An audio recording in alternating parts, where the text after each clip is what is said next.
ध्यान दीजिए, जो अगला सवाल है उस पर ध्यान दीजिए। क्या सवाल है?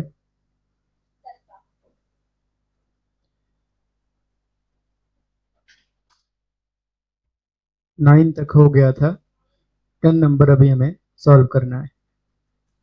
तो अगर आप सवाल देखें ध्यान से तो कुछ ऐसा है जहां पर हमें x, y और z t की वैल्यू पता करनी है। बहुत आसान सवाल है। कैसे सॉल्व करेंगे? 2 का मल्टीप्लाई करेंगे इस मैट्रिक्स में, ये बनेगा 2x, यहाँ पर 2z, यहाँ पर 2y, यहाँ पर 2t। ध्यान दीजिए, मैट्रिक्स का साइन जरूर लगाएंगे, ठीक है।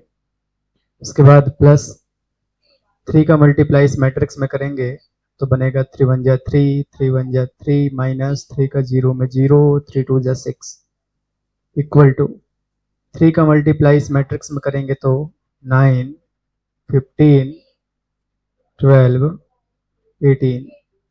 उसके बाद इन दोनों मैट्रिक्स को प्लस करेंगे, क्या बनेगा? 2x plus 3, 2z minus 3, 2y plus 0, 2t plus 6, equal to, यहाँ जैसी मैट्रिक्स लिखी हुई है उसी प्रकार से लिखे रहने देंगे। करस्पॉन्डिंग एलिमेंट को इक्वल करेंगे और वहां से x, y, z और t की वैल्यू निकालेंगे। तो पहले वाले एलिमेंट को पहले के इक्वल करें तो 2x प्लस 3 इक्वल टू 9 मिलेगा। यहाँ से अगर हम x की वैल्यू निकालें तो कुछ कितनी मिलेगी? 6 डिवाइड बाई 2, मतलब x की वैल्यू 3 मिल जाएगी। कोई दिक्कत किसी को? उसके बाद दूसरे वाले एलिमेंट को, अब चाहे आप इसे इक्वल करते हैं चाहे इसे इक्वल कर दें, हम इसे कर देते हैं ताकि y की वैल्यू आ जाए। तो कितना आ जाएगा यहाँ पर? 2y equal to 12। तो यहाँ से आप देख पा रहे होंगे कि y की value 12 divide by 2 which is equal to 6। तो ये y की वैल्यू आ जाएगी 6। उसके बाद अगले एलिमेंट को इक्वल करें। ध्यान दीजिएगा, अगला एलिमेंट कौन सा है? 2z minus 3 equal to 15। अगर इसे हम इक्वल करें तो यहां से z की वैल्यू आएगी जो कि कितनी होगी? 2z equal to 15 plus 3, z equal to, यह भी 2z रहेगा, यह हो जाएगा 18, z equal to 18 divide by 2 which is equal to 9। तो z की वैल्यू 9 मिलेगी। और एक एलिमेंट और बचा, अगर हम 2t प्लस 6 को किसके इक्वल कर दें? 18 के, तो यहाँ से t की वैल्यू मिल जाएगी जो कि कितनी होने वाली है? t equal to 12 divide by 2, t की वैल्यू 6।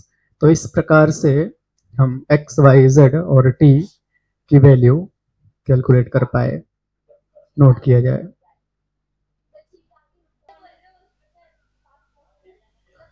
अगले प्रश्न की ओर अगर हम ध्यान दें, 11 नंबर प्रश्न, जहां पर हमें x और y की वैल्यू पूछी गई है। बहुत ही आसान सवाल है, आप देखें जरा ध्यान से। तो सबसे पहले इस x का मल्टीप्लाई करेंगे तो क्या बनेगा? ये 2x और 3x, बहुत ही आसान। प्लस y का मल्टीप्लाई करेंगे तो माइनस y और प्लस का y इक्वल टू क्या बनेगा? 10 एंड 5। किसी भी व्यक्ति को यहां तक कोई दिक्कत आई हो तो कहिए दिक्कत आई। उसके बाद करस्पॉन्डिंग एलिमेंट प्लस कर दें तो क्या बनेगा? 2x माइनस वाई, यहाँ पर बनेगा 3x plus y equal to 10 and 5। तो ये भी बहुत ही आसान बात लगी होगी, क्योंकि इसके पहले के सारे सवाल आपको आते हैं, तो आसान बात है। यहाँ पर कितना आ जाएगा? 2x minus y equal to 10 and 3x plus y equal to 5। दोनों को इक्वेशन के फॉर्म में लिख दिए हैं और एलिमिनेशन लगाएं तो ये सीधे सीधे आप देख पा रहे होंगे y एलिमिनेट हो रहा होगा। क्या मिला यहाँ से? 5x equal to 15, x equal to 15 divide by 5। So x की वैल्यू यहाँ से आपको मिली होगी 3। कोई दिक्कत यहाँ तक? ये वैल्यू उठा करके इक्वेशन नंबर 1 पर अगर हम पुट करें, जो कि है 2x minus y equal to 10, तो क्या मिलेगा? देखिए ध्यान से, 2 इंटू एक्स की value 3 minus y equal to 10 क्या बनेगा? Minus y equal to 10 minus 6 minus y equal to minus 4। Minus से माइनस हटाइए, y की वैल्यू 4। तो ये भी आसान प्रश्न है। कोई दिक्कत यहाँ तक? हाँ, यहाँ पर माइनस कहाँ से आया? बहुत अच्छा सवाल है ये। जागते रहिए इसी प्रकार से। यहाँ पर माइनस बेटा गलती से आया। ठीक है, तो कितना आ जाएगा? अगर हम ठीक से इसे सॉल्व करें तो ये माइनस तो रहेगा, लेकिन यहाँ पर केवल 4 और y की वैल्यू -4। तो आंसर चेक करते जाइए, नोट कीजिए। अगले प्रश्न की ओर अगर हम बढ़ें तो ये भी बहुत ही आसान प्रश्न है। हमसे पूछा गया है x, y, z और w की वैल्यू बताइए। तो आसान प्रश्न कैसे करेंगे हम, देखिए आप। इधर पहले 3 का मल्टीप्लाई कर देंगे तो ये जाएगा 3x, 3y, 3z and 3w। कोई दिक्कत यहाँ तक? इक्वल टू, इसे इन दोनों मैट्रिक्स को प्लस कर देंगे करस्पॉन्डिंग एलिमेंट, जैसे कि x plus 4, 6 plus x plus y, -1 plus z plus w, 2w plus 3। यहाँ तक कोई दिक्कत? अब इक्वल कर देंगे और वैल्यू निकालने का प्रयास करेंगे। तो देखिए ध्यान से क्या बनेगा, 3x equal to x plus 4। पहले वाले एलिमेंट को पहले वाले एलिमेंट से इक्वल कर देंगे। तो यहाँ पर 3x minus x equal to 4, मतलब 2x equal to 4। So x की वैल्यू क्या बनेगी? 2। तो x की वैल्यू आ गई 2। उसके बाद अगले एलिमेंट को इक्वल करें, इसको इससे इक्वल करें तो 3y equal to 6 plus x plus y. इधर आ गया 3y minus y equal to 6 plus x, हमें पता चल चुका है 2। तो कितना जाएगा? 2y equal to 8। y की वैल्यू 8 डिवाइड बाई 2। तो y की वैल्यू यहाँ से आपको पता चल रही होगी कि y की वैल्यू यहाँ से 4 आ गई। उसके बाद वाले एलिमेंट को देखें तो कितना आ जाएगा, ध्यान दीजिएगा। पहले हम तीसरे वाले को इक्वल ना करके फोर्थ वाले एलिमेंट को इक्वल कर रहे हैं। आपके दिमाग में सवाल आ सकता है क्यों? उसका कारण यह है कि तीसरे वाले को इक्वल करेंगे तो इसके लिए z और w दोनों की वैल्यू चाहिए। हमें z की वैल्यू ना पता है और ना ही w की वैल्यू पता है, इसलिए हम अगले एलिमेंट को इक्वल करेंगे। थोड़ा आगे के स्टेप को आपको सोचते रहना है प्रश्न को देख करके, और अगले स्टेप को अगर हम सॉल्व करेंगे तो वहां पर केवल w की वैल्यू है, एक ही वेरिएबल है, सॉल्व हो जाएगा और w की वैल्यू आ जाएगी 3w minus 2w equal to 3। तो यहाँ से w की वैल्यू 3 मिल जाएगी। और जैसे ही w की वैल्यू मिल जाए उसके बाद आप तीसरे वाले एलिमेंट की ओर आए। इधर इसे बैलेंस करें, क्या लिखा हुआ था? 3z equal to -1 plus z plus w। तो यहाँ से आपको 3z minus z equal to -1 plus w की वैल्यू मिल जाएगी 3। तो ये हो गया 2z इक्वल टू 2। तो आपको z की वैल्यू भी 2 डिवाइड बाई 2 मतलब 1 देखने को मिल गई। तो यहाँ पर हम सारी वैल्यू कैलकुलेट कर लिए। आशा करते हैं आपको समझ में आ गया होगा। नोट किया जाए। ये प्रश्न अगर हमारे सामने आता तो सबसे पहले हम इस प्रश्न से डरते नहीं, फिर क्या करते देखिए। fx की वैल्यू तो हमें दिया हुआ है, ठीक है, ध्यान दीजिएगा। हम यहाँ पे fx की वैल्यू एक बार और लिखते हैं जो कि प्रश्न में दिया हुआ है। क्या दिया है? cos x minus sine x 0, sine x cos x 0। बहुत महत्वपूर्ण सवाल है, प्रयास कीजिए दोबारा ना बताना पड़े, बिल्कुल ध्यान सुनेंगे। अब यहां पर देखिए क्या है, fx के साथ इंटू किया गया fy का। इसका मतलब हम क्या करें, fy निकाल लें। कैसे निकालेंगे? जहां जहां x है वहां वहां y लिख देंगे। तो कितना हो जाएगा ये? cos y minus sine y, 0 को 0 ही लिखेंगे। उसके बाद साइन y, उसके बाद cos y, 0 को 0 ही लिखेंगे। 0 0 1 को 1 ही लिखेंगे। कोई दिक्कत यहां तक नहीं आई होगी।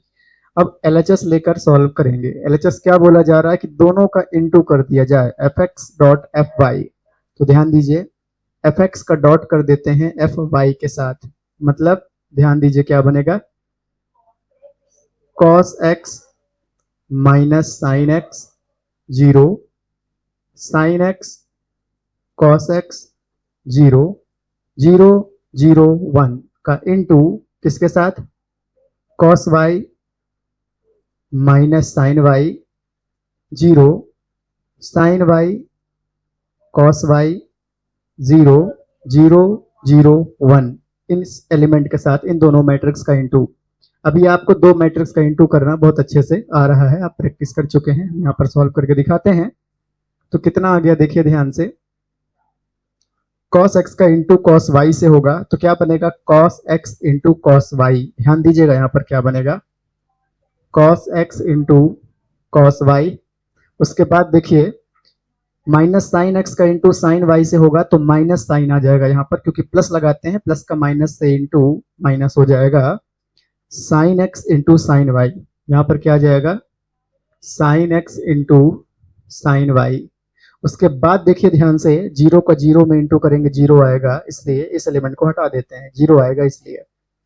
उसके बाद देखिए इन तीनों का इंटू इसके साथ कर दिए, अब इन तीनों का इंटू सेकंड वाले के साथ कर रहे हैं, मतलब माइनस आ जाएगा पहले cos x sin y, minus पहले आ जाएगा, क्या बनेगा cos x sin y। ध्यान दीजिएगा यहां से एलिमेंट अलग है, ठीक है, minus cos x sin y, इसका यहां पर इंटू कर दिए, फिर उसके बाद फिर से एक माइनस आ गया है, minus sine x cos y, ये वाला माइनस फिर से माइनस आएगा साइन एक्स का इंटू cos y से, तो कितना जाएगा minus sine x into cos y। थोड़ा सा उधर जगह भी बचा रहे हैं अगले एलिमेंट के लिए।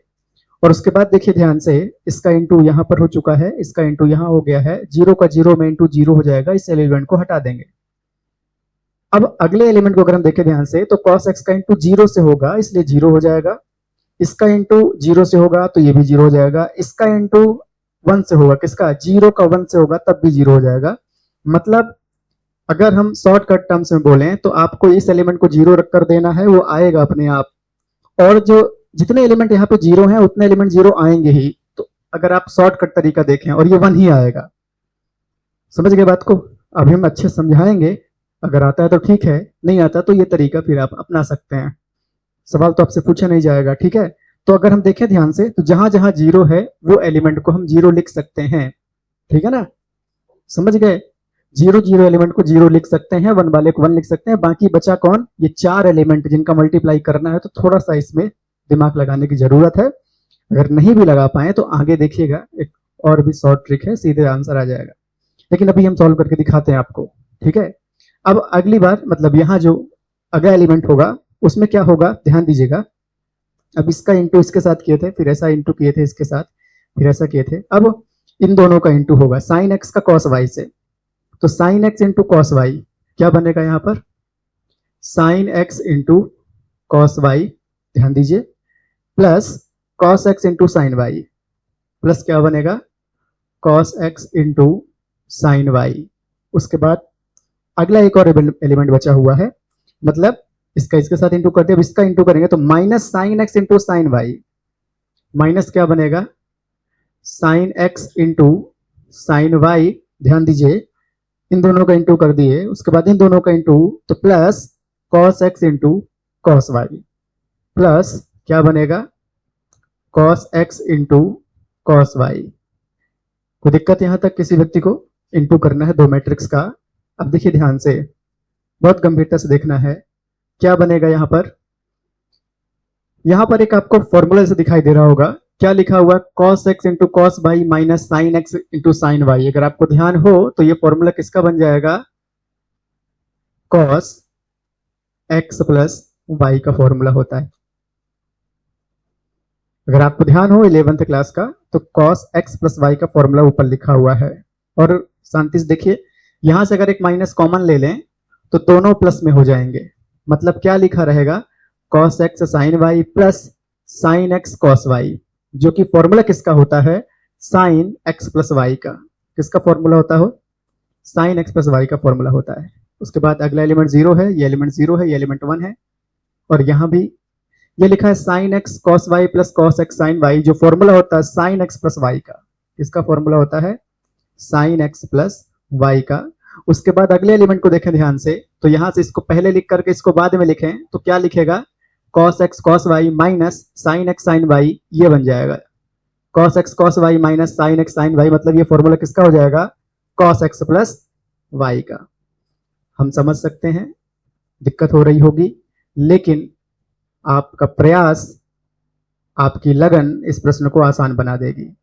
तो इधर क्या चल रहा था, fx डॉट fy चल रहा था, और इधर कितना आ गया, ध्यान दीजिए, जहां पर x है, अगर cos के बाद आप देखिए तो x लिखा हुआ है, x लिखा हुआ है, x लिखा हुआ है हर जगह पर वेरिएबल, तो इसको fx बोल सकते हैं। यदि वेरिएबल अगर y लिखा है तो इसे fy बोला जा सकता है। तो अगर वेरिएबल x प्लस वाई लिखा है तो इसे हम क्या बोल सकते हैं, fx प्लस वाई। तो आप देखिए LHS इक्वल टू RHS जो सवाल में बोला गया था वो प्रूफ हो चुका है। आशा करते हैं आपको समझ में आया होगा, नोट किया जाए इसे। अगले सवाल को अगर हम देखें, अगले सवाल की ओर अगर हम देखें ध्यान से, तो बोला गया है कि प्रूफ कीजिए कि ये दोनों मैट्रिक्स इक्वल मैट्रिक्स नहीं है। बिल्कुल सही। तो कैसे प्रूफ करेंगे, आप इधर सॉल्व कर डालिए, उधर सॉल्व कर डालिए, दोनों एलिमेंट इक्वल नहीं आएंगे। देखिएगा ध्यान से, हम सॉल्व करते हैं। 5 का इंटू 2 में, उसके बाद -1 का इंटू 3 में, बहुत ही आसान है। उसके बाद 5 का इंटू 1 में, -1 का इंटू 4 में, 6 का इंटू 2 में, +7 का इंटू 3 में, उसके बाद 6 का इंटू 1 में, +7 का इंटू 4 में। ये मैट्रिक्स इक्वल नहीं है, ये हमें बताना है। इधर एलिमेंट क्या लिखें, 2 का इंटू 5 में, +1 का इंटू 6 में, 2 का इंटू -1 में, इंटू 1 का इंटू 7 में, 3 का इंटू 5 में, +4 का इंटू 6 में, 3 का इंटू -1 में, +4 का इंटू 7 में। आगे सॉल्व करके देखें कितना आ जाएगा, 10 - 3, 5 - 4, 12 + 21, 6 + 28 इक्वल नहीं है। 10 + 6 -2 + 7, 15 + 24 -3 + 28, मतलब ये इक्वल नहीं है किसके, 7 1 कितना आ गया 33, ये कितना हो गया 34। तो क्या ये एलिमेंट इक्वल है, 16 5, यहाँ पर 9 39, यहाँ पर 25। तो क्या दोनों एलिमेंट इक्वल दिखाई दे रहे हैं आपको, नहीं दिखाई दे रहे हैं। जिनको दिखाई दे रहे हैं उनको भी ध्यान से देखना है, तो दिखाई नहीं देंगे।